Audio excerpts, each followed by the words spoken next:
Alors c'est parti pour cette séance du jour ou plutôt de la semaine.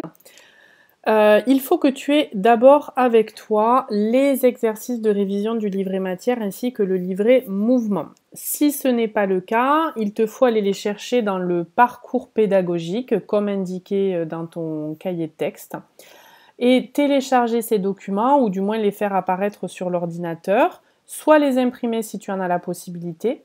Et sinon, il faut que tu aies avec toi donc des feuilles, des stylos pour pouvoir rédiger les exercices ou encore faire les défis qui te seront demandés. Donc je te laisse appuyer sur pause pour vérifier que tu as bien tout ce matériel.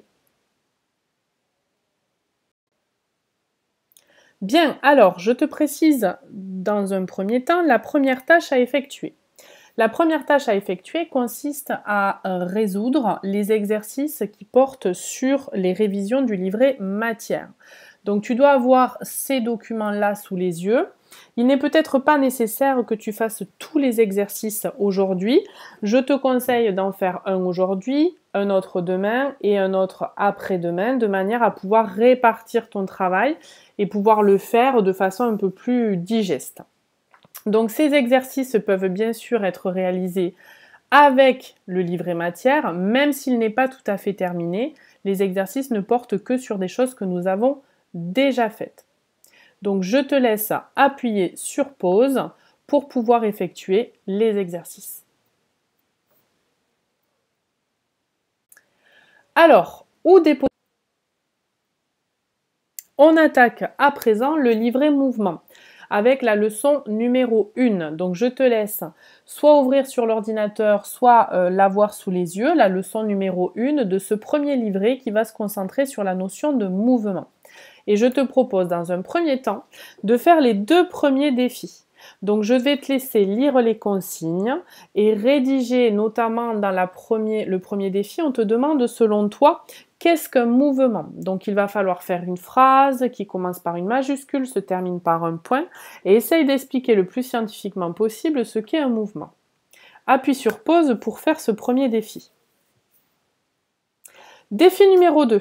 Cite des exemples dans la vie quotidienne pour lesquels on voit des mouvements, on observe des mouvements. Donc là, tu as plusieurs tirets, tu n'es pas obligé de tous les remplir, mais je vais te laisser un temps pour réfléchir à des objets ou des personnes qui sont en mouvement autour de toi ou dans la vie quotidienne. Je te laisse appuyer sur pause pour faire ce travail. Passons à présent au défi numéro 3. Le défi numéro 3 consiste à la schématisation, au dessin en fait d'un mouvement. Donc je vais te demander de réfléchir à un objet, celui que tu veux, et d'essayer de le représenter en mouvement. Ça y est, les 3 défis sont faits. Alors, si tu as besoin d'appuyer sur pause pour laisser la vidéo en suspens le temps que tu fasses ton travail, si elle va trop vite, n'hésite pas. On passe à présent au bilan qui va être à compléter à l'aide des vidéos que tu vas trouver là aussi dans le parcours sur OSE. Donc je te laisse aller dans le parcours et regarder ces vidéos et appuyer donc sur pause.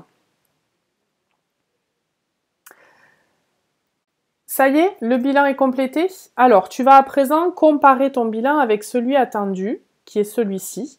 Je vais le lire avec toi. Donc le mouvement est le déplacement au cours du temps d'un objet ou d'une personne. La description du mouvement ne peut s'effectuer que par rapport à un référentiel, c'est-à-dire une référence. Et pour décrire un mouvement, il faut donc préciser 3 choses indispensables: le référentiel, la trajectoire et la vitesse.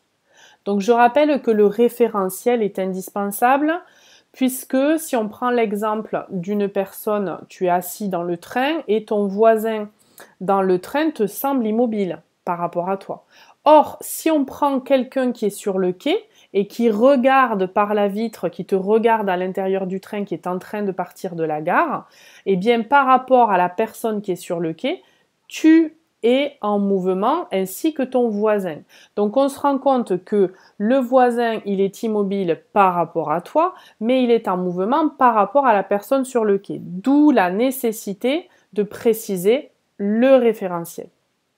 Alors maintenant que tu as noté le bilan, et que tu l'as comparé avec celui attendu, je vais te laisser 5 minutes, 10 minutes pour bien mémoriser ce bilan. Donc je te laisse appuyer sur pause pour essayer de bien mémoriser et de bien comprendre le sens de chacune de ces phrases.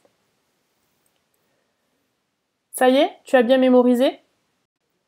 Il est temps à présent de s'auto-évaluer. Donc tu as à la suite dans la leçon un exercice d'auto-évaluation pour vérifier que tu as bien compris. Donc l'exercice consiste en une image qui représente un bus à l'intérieur duquel on a 3 personnages qui sont représentés par les lettres A, B et C. Et tu as en fait 3 questions à choix multiples et il te faut choisir dans chacun des cas la bonne réponse. Donc je te laisse appuyer sur pause pour faire cette auto-évaluation. Ça y est, tu as répondu à toutes les questions ? À présent, tu vas pouvoir comparer tes réponses avec la correction. La correction est la suivante. Donc les bonnes réponses sont indiquées en vert. Donc je te laisse comparer avec ce que tu as fait et noter dans la colonne avec le smiley vert ou le smiley rouge si tu as répondu correctement ou pas. Tu peux appuyer sur pause. Ça y est, tu as comparé tes réponses, donc tu peux maintenant voir si tu as 3 smileys verts, et bien bravo, cela signifie que tu as bien compris la notion de référentiel. Si tu n'en as que 2, je te conseille de revoir la vidéo et éventuellement de me poser des questions par mail si des incompréhensions persistent. Et si tu as 0 ou un seul smiley vert, à ce moment-là, ça signifie que des choses t'ont échappé et qu'il faut absolument revoir la vidéo et demander de l'aide à ton professeur. Et bien à présent, on a terminé la leçon numéro 1. Un grand bravo pour ton travail. Je te souhaite une belle fin de semaine et je te dis à la semaine prochaine pour une nouvelle vidéo.